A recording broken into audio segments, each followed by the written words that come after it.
एक त्रिकूट नाम का बहुत सुंदर पर्वत था। आप लोगों ने काफी सुना है। वहां पर एक गजेंद्र नाम का बलवान हाथी रहता था। वह अपने अनेक हाथिनियों के साथ आनंद से रहता था। कई हथनियों का पति था और शक्तिशाली हाथियों का सरदार था। एक दिन गजेंद्र हथनियों और बच्चों को, अपने परिवार को लेकर के एक सरोवर में स्नान करने आया। वहां पर और जो हाथी उनके परिवार के थे, बच्चों के साथ जल में आनंद विहार कर रहे थे, बड़े प्रेम से स्नान कर रहे थे। एक क्रोधित मगर ने गजराज के पैर को पकड़ लिया। गजराज ने अपने पैर को ग्राह मगर के बंधन से छुड़ाने का भरकस प्रयत्न किया। बहुत प्रयत्न करने के बाद वह छूट ना सका। तो हाथी थलचर है और मगर जलचर है। हाथी जल में दुर्बल बन जाता है। हथनियां और हाथी के बच्चे सब शोक से आवाज करने लगे, चिंघाड़ने लग गए। कभी गजेंद्र ग्राह को बाहर खींच लाता तो कभी ग्राह गजेंद्र को जल के भीतर खींच ले जाता। देहाभिमानी ग्राह को क्या मालूम था कि मैं ऐसे करने में संकट में पड़ जाऊंगा।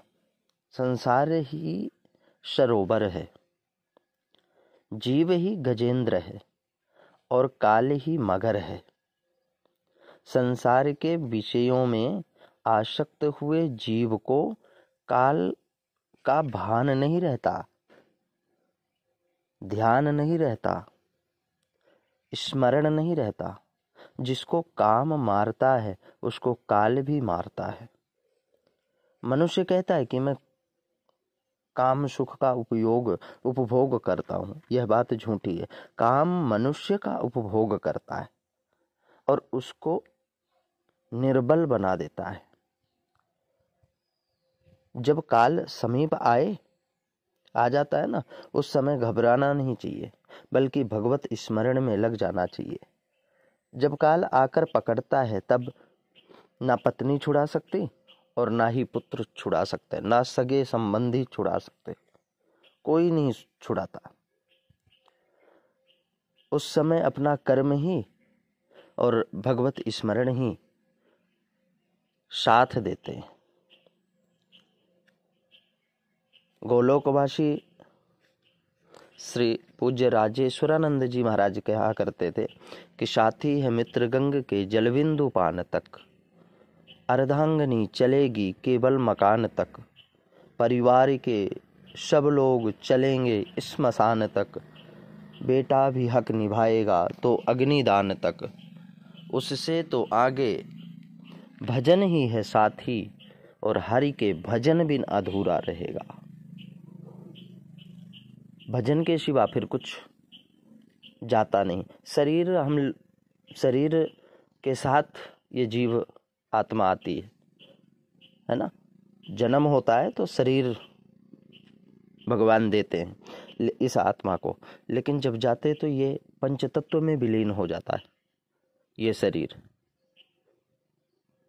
कुछ भी नहीं बचता और जाता है तो सिर्फ अपने कर्म का फल, चाहे अच्छा कर्म करें या बुरा कर्म करें। जब काल पकड़ता है तब कोई भी प्रयत्न काम नहीं आता।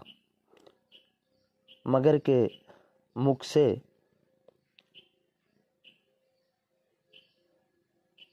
छूटने के लिए हाथी ने बहुत प्रयत्न किया, परंतु वह सफल नहीं हुआ। हाथी के पत्नियां और बच्चों ने भी उसे बाहर निकालने का प्रयास किए, परंतु कुछ नहीं हुआ। गज और ग्राह की खींचतानी को काफी समय व्यतीत हो गया। गजराज भी शक्ति क्षीण हो गया, थक गया, चूंकि वो थलचर है। अपनी ताकत अपने क्षेत्र में ही दिखा सकता है व्यक्ति, दूसरे के क्षेत्र में नहीं। ग्राह हाथी को गहरे पानी में खींचता चला जा रहा था। अब हाथी मर जाएगा ऐसा सोचकर हथनियां और बच्चे उसे त्याग करके चले गए कि हाथी मरेगा, क्या मतलब है। गजेंद्र अकेला रह गया। मनुष्य भी जब अकेला हो जाता है तब जाकर ज्ञान जागृत होता है, और संसार में रहते हुए भी सबसे मन निकाल लेना भी अकेला रह जाना होता है। और भगवान भी अकेले को ही मिलते हैं। गजेंद्र निराधार हुआ, और जब गजेंद्र निराधार होकर उसको यकीन हो गया कि अब मेरा कोई नहीं है, अब मैं अकेला हूँ, मेरे सिवा कोई नहीं, जब दुख से व्याकुल होता है तब वह परमात्मा के सिवा और किसी को फिर आवाज नहीं लगाता।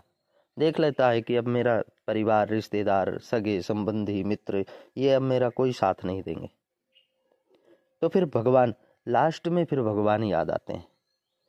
जीव जब मृत्यु शैया पर होता है तब उसकी हालत गजेंद्र जैसे होती है। अंतकाल में जीव को ज्ञान होता है, परंतु वह ज्ञान उसके कुछ काम नहीं आता। मनुष्य घबराता है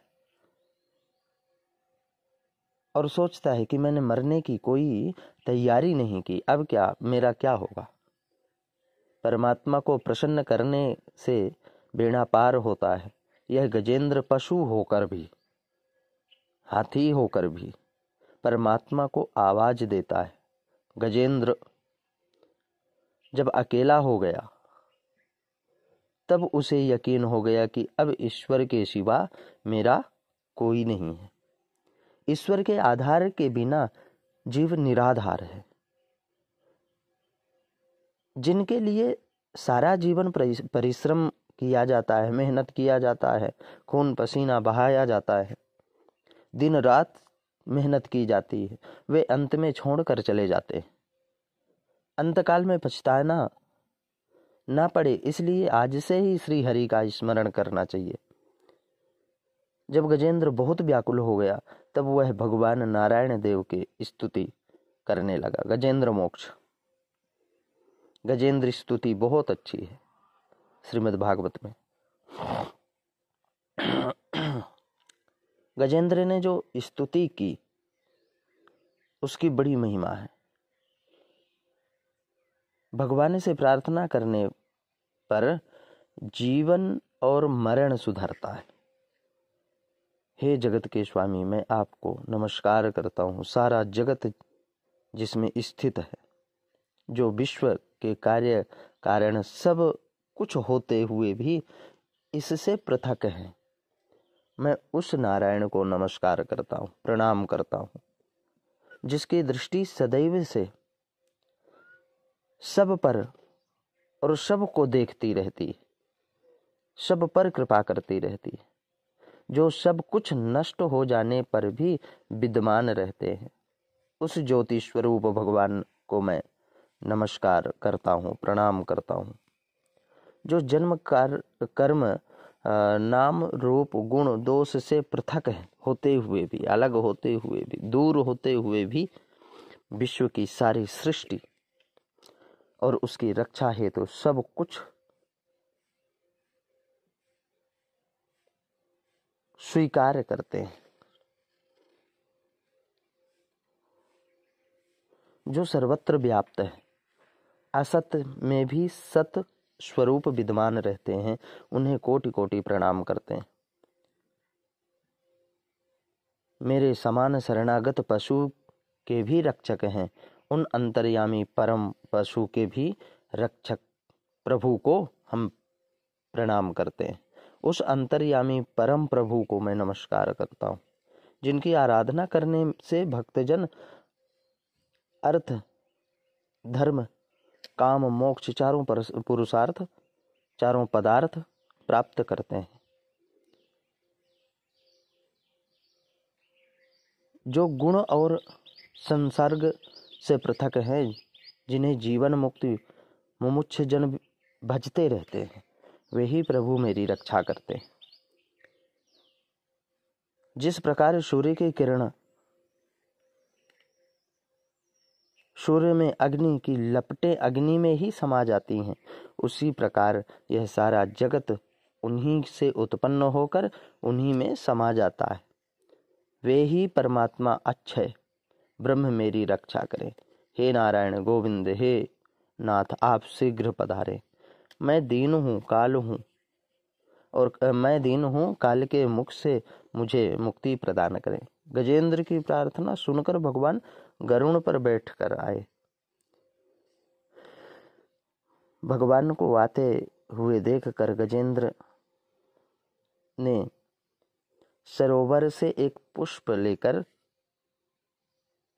ऊपर उठाया और बड़े कष्ट से बोला कि हे नारायण, हे जगत गुरु भगवान, मैं आपको प्रणाम करता हूँ। तभी भगवान नारायण देव ने अपने चक्र से ग्राह का वध करके गजेंद्र को मुक्त कराया। लेकिन यहाँ दोनों की मुक्ति हुई। सांसारिक रूप से देखा जाए तो गजेंद्र कुछ समय के लिए मरना तो सबको है, लेकिन कुछ समय के लिए वो संसार में रहने के लिए मुक्त हो गया।